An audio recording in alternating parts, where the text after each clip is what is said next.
হযরতে সুমাইয়া রাদিয়াল্লাহু তাআলা আনহা ইসলামের মধ্যে নারীদের মধ্যে সর্বপ্রথম যিনি শহীদ হয়েছেন সুমাইয়া রাদিয়াল্লাহু তাআলা আনহুর এক ডান পায়ের মধ্যে বেঁধেছে একটি ঘোড়া দড়ি দিয়া, বাম পায়ের মধ্যে বেঁধেছে একটা ঘোড়া। হঠাৎ করে দুইটা ঘোড়া দুই দিকে তাড়া করেছে আর দুইটা টুকরা হইয়া দুইটা ঘোড়ার পিছনে এই সুমাইয়া বাঘ হয়ে গেছে। জুড়ে বলি নাউজুবিল্লাহ। আল্লাহ পাক নবীরে বলতেছেন, হে নবী, ওরা তো আপনার কথা মানতেছে না, অতএব ওদের কাছে আপনি একটা চ্যালেঞ্জ দেন। চ্যালেঞ্জ কি? ওদের আপনি বলেন, قل يا قوم اعملوا على مكانتكم إني عامل। قل হে নবী আপনি বলুন, ইয়া কওমি, হে আমার সম্প্রদায়, ই'মালু আলা মাকানাতিকুম, তোমাদের জায়গায় তোমরা আমল করে যাও, কাজ করে যাও। আল্লাহর হাবিব যখন তাওহীদ ও রিসালাতের দাওয়াত তাদের সামনে উপস্থাপন করলেন, তখন সেই দাওয়াত তারা প্রত্যাখ্যান করলো। শুধু প্রত্যাখ্যান করলো এমন নয়, আল্লাহর হাবিবের বিরুদ্ধে অবান্তর কথা বলা শুরু করলো, ঠাট্টা বিদ্রূপ করা শুরু করে দিল। আল্লাহর হাবিবকে বিভিন্ন ধরনের জুলুম করা শুরু করলো। আল্লাহ পাক এই আয়াত নাযিল করে আল্লাহর হাবিবকে জানাই দিলেন, হে নবী আপনি তাদের চ্যালেঞ্জ করেন, ওরা যদি আপনাকে না মানে, ওরা যদি বলে ওরা হকের মধ্যে আছে, সৎ পথের মধ্যে আছে, তাহলে এদেরকে আপনি বলে দেন, ইমালু, তোমরা আমল করো, মাকানাতিকুম, তোমাদের জায়গায় থেকে তোমরা আমল করতে থাকো, ইন্নী আমিলুন, আর আমিও আমার জায়গায় থেকে আমল করতেছি। আমিও আমল করতেছি, তোমরাও করতেছো, অতএব করতে থাকো। অল্প সময়ের মধ্যে বোঝা যাবে কারা কল্যাণের পথে আছে, কারা অকল্যাণের পথে আছে, কারা কল্যাণের পথে আছে, কারা বিপদের পথে আছে। অল্প সময়ে বুঝতে পারবা। ফাসাউফা তা'লামুন, অচিরেই তোমরা জানতে পারবা, বুঝতে পারবা। মান তাকুনু লাহু আকিবাতুদ দার, কে কল্যাণের পথে আছে, অচিরেই বোঝা যাবে। ওদের আল্লাহর হাবিব সাল্লাল্লাহু আলাইহি ওয়াসাল্লাম আল্লাহ পাকের এই আয়াতের মাধ্যমে মক্কার পুত্তলিক কাফের বিঈমানদের বিরুদ্ধে একটা চ্যালেঞ্জ ছুড়ে দিয়েছেন যে আমি আমার কাজ করতেছি, তোমরা তোমাদের কাজ করো। এটা অনেক সময় দেখা যায় দুইটা দলের মধ্যে যদি বিরোধ থাকে, তখন এক দল আরেক দলে কয় তুই তোর কাজ কর, আমি আমার কাজ করি। অর্থাৎ দেখা যাবে কোনটা ভালো কাজ, কোনটা খারাপ কাজ। আল্লাহ পাক আল্লাহর হাবিবকে এই কথাটাই জানাই দিয়েছেন, আপনি ওদেরকে বলেন তোমরা তোমাদের কাজ করো, আমি আমার কাজ করি, অচিরেই বোঝা যাবে কোনটা কল্যাণের পথ। আর সেটা বুঝাও গেছে, বেশি সময় লাগে নাই। ইতিহাস সাক্ষী, অবশেষে এই কোরআনের আয়াতের সত্যতা প্রমাণিত হলো। সূরা আনআমের 135 নং আয়াতের সত্যতা প্রমাণিত হলো কখন? আমার ভাইরা, যখন আল্লাহর হাবিব সাল্লাল্লাহু আলাইহি ওয়াসাল্লাম মক্কা দখল করলেন। 7টা বছর মাত্র অতিক্রম হয়েছে, 7 বছর গেছে, এই আয়াতের কি ফলাফল আইসা গেছে। আমার ভাইয়েরা, যে কোনো জিনিসের জন্য সময়ও লাগে, আল্লাহ পাক সময় নেন। আল্লাহ পাক বলছেন ওরা ওদের বিষয়টা বুঝতে পারবে, আপনি আপনার বিষয়টা বুঝতে পারবেন, অর্থাৎ কারা বিজয়ী হয়। অতএব 8ম হিজরিতে আল্লাহর হাবিব সাল্লাল্লাহু আলাইহি ওয়াসাল্লাম 10,000 সাহাবী কেরামের একটা বাহিনী নিয়ে মক্কায় আক্রমণ করলেন। মক্কায় আসলেন, মক্কার পথ দিয়ে আজকে আর লুকায়া নয়, আল্লাহর হাবিব বীরত্বতার সাথে সাহাবী কেরামদেরকে নিয়ে মক্কায় প্রবেশ করলেন।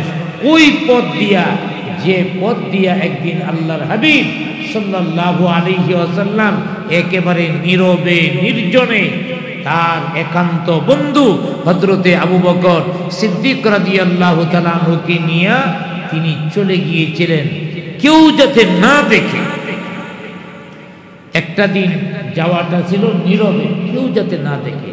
আর এখন আসতেছে 10,000 সাহাবী কেরামের বিশাল বাহিনী নিয়ে মক্কায় প্রবেশ করতেন।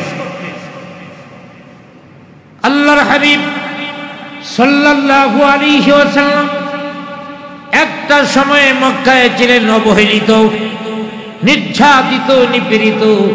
সাহাবায়ে কেরামদের উপরে প্রতিটা দিন ছিল নির্যাতনের স্টিল রোলার। সাহাবায়ে কেরামদেরকে তারা রক্তাক্ত করেছে, সাহাবায়ে কেরামদেরকে জবাই করেছে। এমনকি মহিলা সাহাবী হযরতে সুমাইয়া রাদিয়াল্লাহু তাআলা আনহা, ইসলামের মধ্যে নারীদের মধ্যে সর্বপ্রথম যিনি শহীদ হয়েছেন, সুমাইয়া রাদিয়াল্লাহু তাআলা আনহুর এক ডান পায়ের মধ্যে বেঁধেছে একটি ঘোড়া দড়ি দিয়া, বাম পায়ের মধ্যে বেঁধেছে একটা ঘোড়া। হঠাৎ করে দুইটা ঘোড়া দুই দিকে তাড়া করেছে, আর দুইটা টুকরা হইয়া দুইটা ঘোড়ার পিছনে এই সুমাইয়া বাঘ হয়ে গেছে। জুড়ে বলি নাউজুবিল্লাহ। নির্যাতনের চিত্রটা কেমন ছিল! আল্লাহর হাবিব সাল্লাল্লাহু আলাইহি ওয়াসাল্লাম এই নির্যাতনের মুখোমুখি হয়ে একটা সময়ে আল্লাহর হুকুমে মক্কা থেকে বের হয়ে গেলেন, আজকে কেউ যাতে না দেখে। হযরতে আবু বকর রাদিয়াল্লাহু তাআলা আনহুর সাথে তিনি কাবায় শান্তির সাথে আরামের সাথে 2 রাকাত নামাজ পড়ে তিনি বের হয়ে গেলেন। তিনি বের হয়ে গেলেন, দক্ষিণ দিকে যাওয়া শুরু করলেন।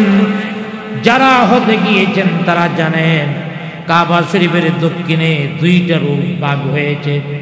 একটা হলো ইব্রাহিম খলিল রোড, আর একটা হলো হিজরা রোড। এই হিজরা রুটের নাম কেন হলো? আল্লাহর হাবিব সাল্লাল্লাহু আলাইহি ওয়াসাল্লাম কাবা প্রাঙ্গণ থেকে হিজরত করে চলে যাচ্ছেন, ওই রুটটা দিয়ে গিয়েছেন। যে রুটটা দিয়ে বের হয়েছেন এই রুটটার নামই হলো হিজরা। হিজরত থেকে এসেছে হিজরা। অতএব এই হিজরা দিয়ে তিনি গেলেন। আমার ভাইরা গারে সৌরের মধ্যে অবস্থান নিলেন। আজ পলায়ন করে নয়, আজ গোপনে নয়, 10,000 সাহাবায়ে কেরামের বিশাল জামাত নিয়ে আল্লাহর হাবিব মক্কায় প্রবেশ করছেন। আজ জুলুম করার সাহস নাই, বাধা দেওয়ার সাহস নাই। আল্লাহর হাবিব সাল্লাল্লাহু আলাইহি ওয়াসাল্লাম সাহাবায়ে কেরামের সামনে আজ বাধা দেওয়ার সাহস নাই। আল্লাহর হাবিব মক্কায় এসেছে এবং সূরা আনআমের 135 নং আয়াতের বিধান আল্লাহ রাব্বুল আলামিন মক্কায় বাস্তবায়িত করে দিয়েছেন। ইসলাম কায়েম হয়ে গেছে। কল্যাণের পথে কারা আছে সেই কল্যাণের পথ স্পষ্ট হয়ে গেছে। সাহাবায়ে কেরাম কাবা প্রাঙ্গণে ঢুকলেন। ওখানে 313টা মূর্তি ছিল। সাহাবায়ে কেরাম কাবায় প্রবেশ করলেন, মূর্তিগুলিকে ভাঙা শুরু করলেন। ইসলাম এসেছে মূর্তি ভাঙার জন্যে নাকি মূর্তি বানাবার জন্যে? জোরে বলেন, ভাঙার জন্যে না বানাবার জন্যে? আরে মূর্তি ভাঙার জন্য ইসলাম এসেছে। যত সম্মানিত লোকের মূর্তি হোক না কেন, আমরা মনে করি আরে আমাদের নেতা ছিল, তার মূর্তি ভাঙবে, এটা কি করে হয়? উনি অনেক সম্মানী মানুষ। আপনার নেতা আর কতটুকু সম্মানের মানুষ? এই পৃথিবীর মধ্যে যাদের মূর্তি তৈরি হয়েছে, সম্মানী মানুষের মূর্তি তৈরি হয়েছে। কোনো কামলার মূর্তি তৈরি হয় নাই, কোনো শ্রমিকের মূর্তি তৈরি হয় নাই। পৃথিবীতে যখনই মূর্তি তৈরি হয়েছে, সবচেয়ে গ্রহণযোগ্য সম্মানিত যে ব্যক্তি, তার মূর্তি তৈরি হয়েছে। আমার ভাইয়েরা, শয়তান যায়া বুদ্ধি দিল কি, ইব্রাহিম আলাইহিস সালামের অনুসারী যারা, ওরা যায়া পরামর্শ দিল আরে ইব্রাহিম রে তোমরা কত ভালোবাসো। আচ্ছা, নবীকে ভালোবাসা খারাপ না? ভালো, নবীকে ভালোবাসতেই হবে। অতএব নবীর বিরহে অনেকেই নরম হয়ে গেছে। দেখেন শয়তানিটা কেমনে করে যায়া ওদের বলতেছে, অনুসারীদের, ইব্রাহিম আলাইহিস সালামের অনুসারীদের বলতেছে, দেখো তোমাদের নেতা চলে গেছে, তোমাদের মনে দুঃখ কষ্ট, এটাই তো স্বাভাবিক। অতএব তোমাদের নেতাকে স্মরণ করার একটা বিষয় তো তোমরা রাখতে পারো। কি? তোমরা তোমাদের নেতার একটা মূর্তি বানাও, তাইলে তো মূর্তিটারে দেখলে কিছুটা মনটার মধ্যে শান্তি লাগবে। হ্যাঁ, অতএব এরা চিন্তা করলো ঠিকই তো বলছে। অতএব ইব্রাহিম আলাইহিস সালামের মূর্তি বানায়া কাবা প্রাঙ্গণে রাখা হয়েছে। এখন আপনারা বলেন, আপনার নেতার সম্মান বেশি না আল্লাহর নবী ইব্রাহিমের সম্মান বেশি? জোরে বলেন, কার সম্মান বেশি? কইতেও চায় না, কয় হুজুর কইয়া কোন বিপদের মধ্যে পড়ি। আরে মুসলমান বিপদের তোয়াক্কা করে না। যদি তোয়াক্কা করত, এই হামাসের দুর্বল মাটির নিচে কয়েক হাজার সৈন্য গোটা পৃথিবীর মধ্যে শক্তিধর দেশ ইসরায়েল, আর যাদের গাইড করে আমেরিকা, ব্রিটেন এবং পশ্চিমা শক্তিগুলি, পৃথিবীর সবচেয়ে বড় শক্তিগুলি যাদের অস্ত্র দেয়, সৈন্য দেয়, ওদের বিরুদ্ধে যুদ্ধ ঘোষণা করত না। মুসলমান ভয় পাইতে পারে না। আমার ভাইয়েরা, মরণ তো একদিন আসবেই। মরণকে কেউ ঠেকাইতে পারবে? পৃথিবীর মধ্যে ফেরাউন অনেক ক্ষমতাধর ছিল, ফেরাউন কি মরে নাই? নমরুদ যে অনেক ক্ষমতাধর ছিল, মরে নাই? অতএব মরণের ভয় করে লাভ নাই। বাস্তব কথা যেটা, আপনার আমার নেতা সম্মানিত, ঠিক আছে, তবে মনে রাখতে হবে পৃথিবীতে মূর্তি যাদের তৈরি হয়েছে ওরা আরো অনেক সম্মানিত লোক। ওদের মূর্তি তো কাবা শরীফে থাকতে পারে নাই। মূর্তি বানানোরা যদি জায়েজ হইতো, তাইলে আমাদের নবীর মূর্তি সব জায়গায় থাকতো কি থাকতো না? আমাদের নবীর যে সম্মানিত লোক আর কি আছে? আমাদের নবীর মূর্তি কোথাও আসেনি, কোথাও নাই। আবার ভাইয়েরা, ইব্রাহিম আলাইহিস সালামের মূর্তি বানাইছে যুগে যুগে। নবীদের মূর্তি তৈরি হয়েছে, যারা প্রেসিডেন্টও ছিল, নেতা ছিল, ধর্মীয় নেতাও ছিল, রাজনৈতিক নেতাও ছিল। অতএব কাবা শরীফে আল্লাহ নবীর নেতৃত্বে 10,000 সৈন্য কাবা দখল করে নিল। প্রথম যে কাজটা ছিল, সেই কাজটা হলো মূর্তি ভাঙ্গা। অনেকেই বলে মূর্তি ভাঙ্গার দরকারটা কি? আরে মূর্তি মুসলমানের কাছে থাকতে পারে না। হ্যাঁ, যারা মূর্তি পূজা করে হিন্দু, ওদের ওখানে মূর্তি থাকবে, ওরা মূর্তি পূজা করুক, এটা নিয়ে আমাদের কোনো আফসোস নাই। ওদের মন্দিরে যদি 32,000 মূর্তি বানায় রাখে, এই মূর্তি ভাঙ্গার কোনো কাজ মুসলমানদের নাই, ফজিলত নাই, আর মুসলমানরা ভাঙতেও যায় না। যা প্রমাণিত হয়েছে, কয়েকদিন আগেও যে মূর্তি ভাঙ্গার নাটক সাজায়া 2 জন মুসলমানকে শহীদ করা হলো, ওখানেও দেখা গেছে মূর্তি ভাঙতে হিন্দুরা, ঠিক কিনা জোরে বলেন? ওরা ভাঙ্গিয়া পরিকল্পিত ভাবে মুসলমানদের ফাঁসাইতে চায়। ইসলামিক দলের, বিশেষ করে ইসলামিক দলের নেতাকর্মী যারা আছে, এদের ফাঁসাতে চায়। এই জন্যে বাংলাদেশের মধ্যে ইসকন তৈরি করা হয়েছে। এই ইসকনের চেয়ে বড় সন্ত্রাসী বাংলাদেশের মধ্যে এর আগে তৈরি হয় নাই। সবচেয়ে বড় সন্ত্রাসী গ্রুপ হলো হিন্দুদের এই ইসকন গ্রুপ। কয়জন হিন্দু আমাদের দেশের মধ্যে আছে, ওরা রামদানিয়া মিছিল বাইরে মাঝে মাঝে আবার প্রকাশ করে মুসলমানদের শেষ করে দিবে। আর এই মুসলমানরা যদি প্রস্রাব করিয়া দেয়, প্রস্রাবে তোমরা বাইসা দেবে। মুসলমানদের সাথে পাল্লা দিতে আসো। আমার ভাইরা, তাহলে মুসলমানের কাছে কোনো মূর্তি থাকতে পারে? আওয়াজ দিয়ে বলেন, মূর্তি থাকতে পারে? রাস্তার মোড়ের মধ্যে মনে হয় থাকতে পারে, সংসদ ভবনের সামনে থাকতে পারে, তাইলে ভার্সিটির সামনে থাকতে পারে। মূর্তি কোনোদিন মুসলমানের ঐতিহ্য হতে পারে না। মূর্তি ভাঙ্গার জন্য ইসলাম এসেছে। অতএব সাহাবায়ে কেরাম মূর্তি ভাঙ্গেন আর কি পড়েন? কুরআনুল কারীমের আয়াত, ওয়াকুল জাআল হক ওয়া যাহাকাল বাতিল ইন্নাল বাতিলা কানা যাহুকা। ওয়াকুল জাআল হক, হ্যাঁ নবী আপনি বলেন যখন সত্য আসবে ওয়াজাহাকাল বাতিল, তখন বাতিল দূরীভূত হয়ে যাবে। যখন হক আসবে বাতিল দূরীভূত হয়ে যাবে।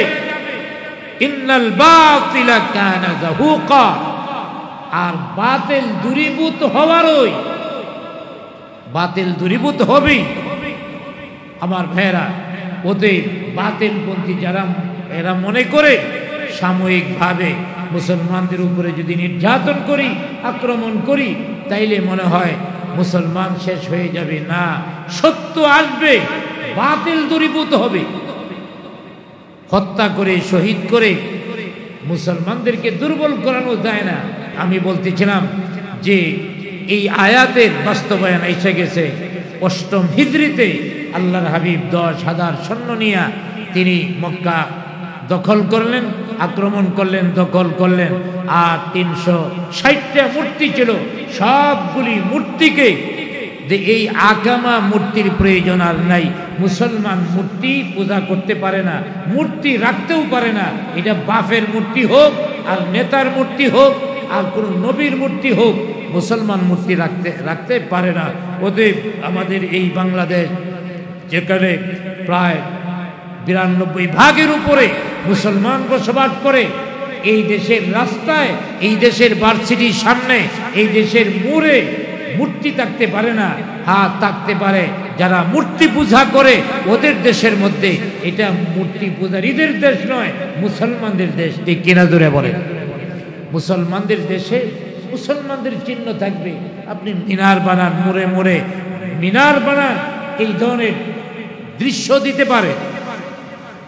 অতএব যে কথাটা বলতেছিলাম, আল্লাহ পাক এই আয়াত দ্বারা বুঝাইয়া দিছেন, হে নবী আপনি তাদের বলেন, কুল ইয়া কওমি আমালু আলা মাকানাতিকুম, তোমরা তোমাদের জায়গায় থেকে কাজ করতে থাকো। ইন্নী আমিলুন, আমি আমার জায়গায় থেকে কাজ করতেছি। ফাসাউফা তাআলামুন, তোমরা অচিরেই বুঝতে পারবে।